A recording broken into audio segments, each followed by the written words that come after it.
Greetings, dear friends and internet denizens. Welcome to RoundSquare. My name is Doydle, and today we will be playing Sid Meier's Pirates, an absolute classic, or I suppose technically a remake of a classic. So that's pretty fun. But needless to say, it's one of my favourite games from my teenage years. So this is going to be very exciting. I apologise for the audio quality. You can probably hear a lot of background noise. I've got the windows open, I've got the fan on. It's pretty warm over here at the moment, so please bear with me. Anyway, without any more stalling, let's just hop right in and get to one of the greatest games of all time! It began with a celebration.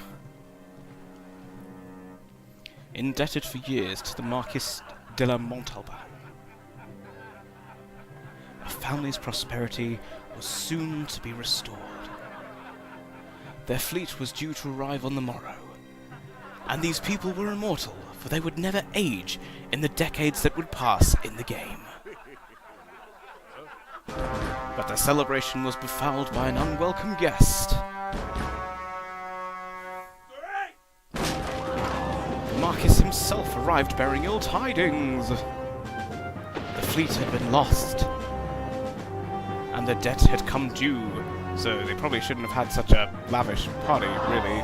Put their living room, dining room in the front entrance. They were pressed into bondage, but not in a creepy way. But one of them would not be a slave.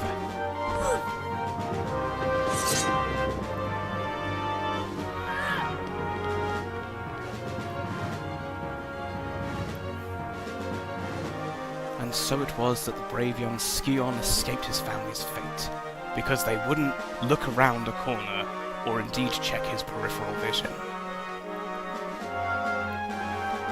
10 years later, now grown to his full measure, in a city containing only one street facing the waterfront, the young adventurer began his quest to find his family and restore their fortune. I can honestly say that, well, certainly in the UK, no 18-year-old looks like that. If you be looking for a passage to the Americas, you can sign up here. Sweet! Hello! My name is Incognito. I guess, yeah, let's just probably not really bother changing the name.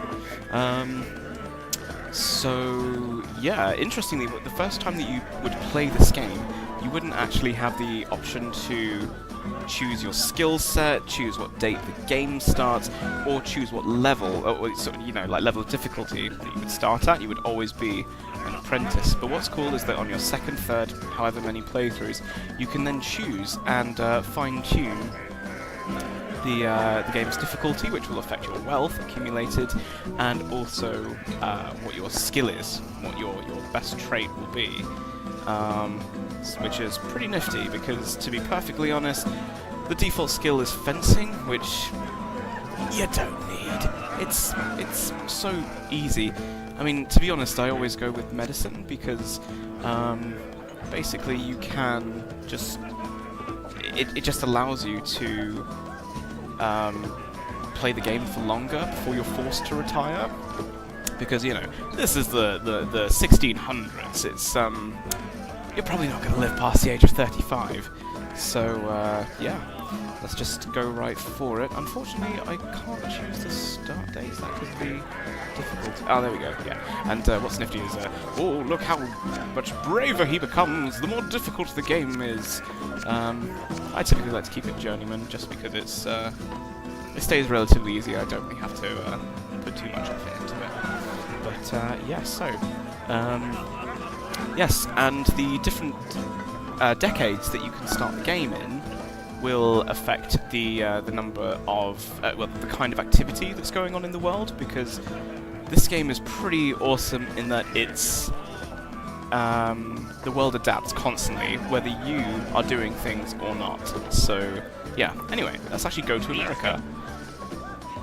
So, at the start, my god, these graphics have not aged well.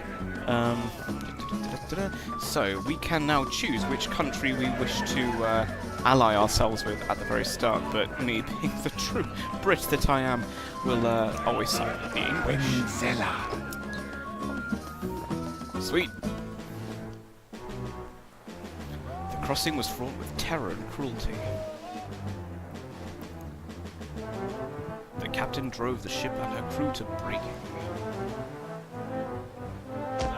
Ouch. It's a bit rude. Don't you touch my double necklace, you fiend! Shit. Push beyond all decency, the crew mutinies!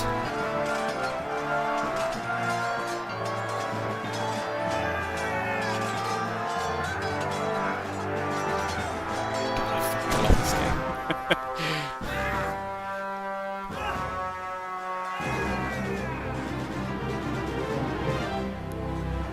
I mean, I just love how, like, ridiculous this whole game is, but then that's what kind of makes it good. It's so tongue-in-cheek that it's a parody of itself, almost. It's not trying to be this crazy sort of, like, overly historical, sort of, like, taking away the magic sort of thing, but, yeah. It's a classic sort of pirate game, while also taking elements of real history to it, which is pretty darn nifty, I've got to say. So, you know, an 18-year-old with no sailing experience is now captaining this ship into the new world, because for some reason he knows that that's where his family is. And for some reason they left him out of this family portrait, which is, well, it's a bit rude, really. Right. Let's see what this is going to put us. St. Kitts. Okay. So every time you start the game, you'll automatically be just on the cusp of entering a large port to, which is allied to your the actual nationality that you side with at the very beginning. And in every town, you've got all these different options of things that you can do, and it's pretty nifty. So first of all, we're going to go talk to the governor and see what he has to say. This is where we can basically get promotions for our good deeds to the crown, which allows us bonuses and nice changes in rank. You may be interested to know that we're at war with the evil Spanish. We have a peace treaty with the French. I'm pleased to offer you a letter of marque which authorizes you to plunder and sink the ships of our enemies. As this map will show, the nearest enemy city is the Spanish city of San Juan, which lies a long distance to the west. Which, yeah, that's actually... That's not that far. Okay. In fact, a juicy Spanish coastal bark was seen this morning headed in that direction. Good day, Mr. Cognito. Okay, cool. So yeah, the governors, they will give you information and promotions. It's always worthwhile like having a little chat with them just to see if there's anything they can give you. And it's also how you meet the governor's daughters as well, which is sort of like a bonus like achievement, as it were. But for now, let's just have a look in the tavern, because I'm sure we're going to need as many bodies as we can get. So in the tavern, we can talk to all of these lovely people. Let's see, these cheerful fellows. So, jobs are scarce in St. Kitts. An experienced band of 33 men offers to join your current crew of 40. Heck yes, come with me. And there's this shady person in the back, and he will always give you some information, or maybe sell you an item, which is kind of like a stat boosting thing. It's pretty nifty, so he'll give you up-to-date information about ports he's visited as well, and yeah, basically how big it is, and yeah, any special things about them. So this place is a shipwright that can offer copper plating, so ship upgrades. It lists the prices of food if you want to go into trading as a means of making money, and oh, it's just pretty nifty. I just really like it. Cool. Hello. Henry Morgan, the first most notorious pirate in the Caribbean, sails out of Port Haven, Port Morn, near the city of Margarita. He's known to carry over 9,200 gold doubloons. So, you will also get to meet different famous pirates from history as well, and fight them to take their wealth and become the most notorious pirate in the Caribbean. I understand some European immigrants have arrived at the nearest Jesuit mission. So that's pretty nifty, because the bartender will give you information about what's going on in the town, and it's kind of cool because you can change the fate of the town. Like, how big they are, how strong they are, what types of goods they sell. Your impact, like your decisions will have a direct impact on the world around you, and the world will therefore have an impact on your decisions. It's pretty cool. Let's see. He can't really give me anything. Stop that. Is there anything that we can really...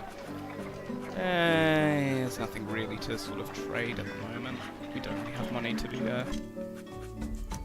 be checking things. So, this is the lovely little ship that the governor was telling us about. So, we're just going to go straight for it and attack this bitch. And I'm not even going to bother really attacking it. I'm just going to go straight to it. So yeah, there's elements of like naval combat, there's like RPG elements, like strategy.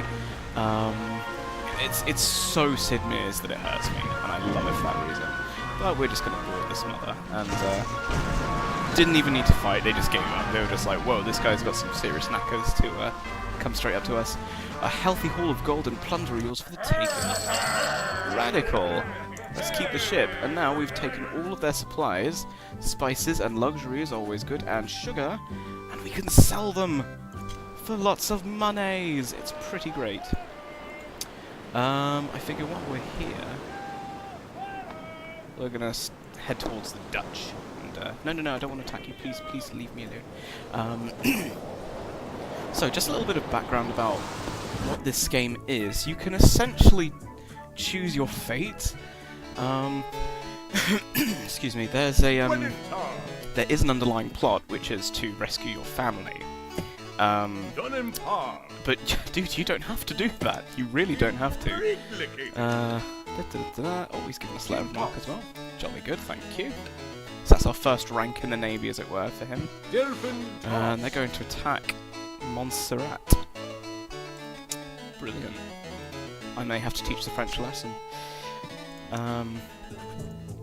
But yeah, you don't have to do that at all. You can focus on purely working your way up through the ranks of the different navies. You can you can pillage and raid cities and change them for I can't afford that. And change them to like nationalities of your choice to manipulate the politics of the game. There's so many different things that you can do, and basically all the time you are being graded, as it were, to find out. Oh yes, let's sell all of those. Look at all that monies. Yep, very good price. Yeah, basically at the end of the game, when you either willingly or are forced to retire, you are then graded, and your achievements will be ranked, and it will basically tell you how well you did. Invasion force, where are they going to? Oh, that's the one that they were talking about heading to Martinique. No, is it? Oh, wait, no.